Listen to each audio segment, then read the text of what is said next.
We'll get there eventually. There is an election underway, I know. It is hard to believe. Who would have thought? But it is underway, and joining us now is Labour leader Phil Goff. Good morning to you, Mr Goff. How are you coping? Have you had a couple of days of partying?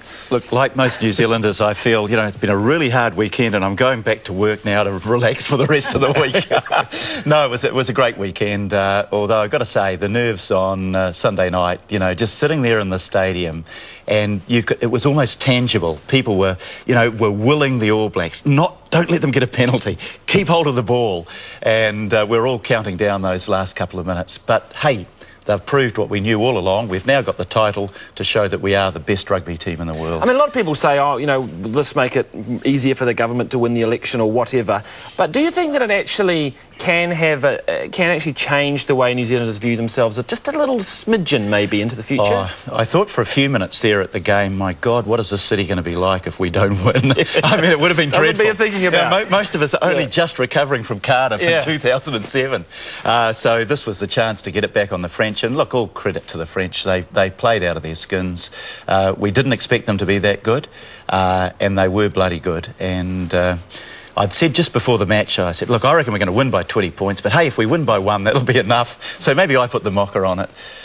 But it's interesting, we were talking to Michael Barnett earlier this morning about the Cup, and remembering back that it was Labour under Labour that was pushed, and Helen Clark was obviously at the game, and that was good because she went to England, didn't she, to try and get the Cup.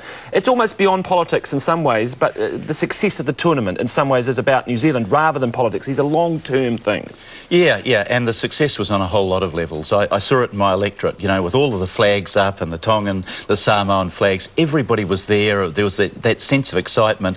I think Martin got it right. It was almost a form of escapism. We know there are all those problems out there, but for 45 days we could focus on rugby, and we did, and we enjoyed it. So when do we come back down? Is it today when we see this the government's books being opened up? We know it's probably not going to be that great given the quakes and those sorts of things. Well, we know it's not going to be that great because the 2 rating agencies have already said it.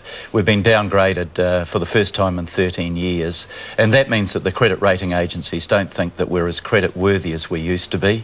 We know it because 100,000 New Zealanders have voted with their feet and moved across the Tasman since late 2008.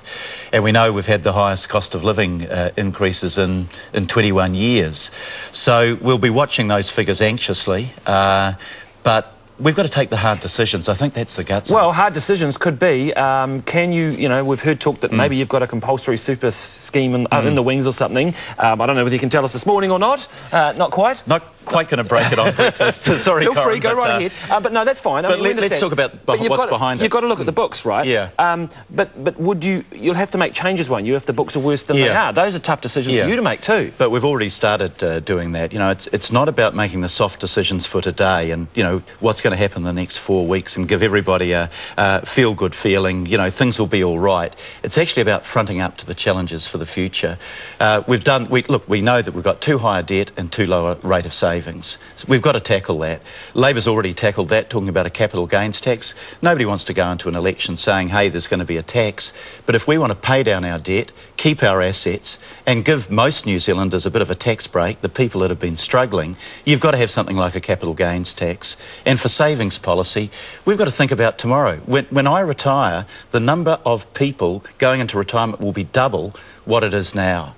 That means the cost is going to double, the cost of healthcare is going to go up.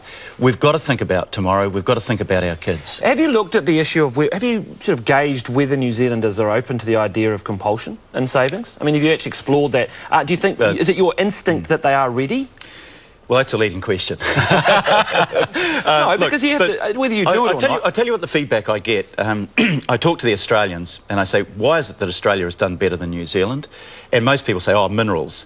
A lot of Australians tell me, we've got a savings scheme, which means we've got 1.23 trillion Australian dollars that we're investing in our future. And, it's a no-brainer that New Zealand, if we want to own our own future, we've got to be prepared to save and invest in our own future. Norman Kirk probably got it right. Muldoon came along, wiped out his superannuation scheme. If we'd stuck with that, we'd be a much wealthier country. Sounds like a good reason, again, for trying to get cross-party support. I mean, it's been tried in the past with savings and superannuation, hasn't it? Yeah. But is there any hope for that? Well, look, I tried. You're close, aren't you? I mean, you're not that far away from each other. I've tried several times to get alongside the government and say there are things bigger than party politics. We've got to think about our future. Capital gains tax was one of them. The government, through their officials, approached me and said, would you consider this? Everybody says this is what we need. And I said, yeah, look, we're not going to make it a political football. And they threw it back in our face. So, you know, you try to be bipartisan, you try to do the right thing by your country, but politics creeps in. And that's a pity.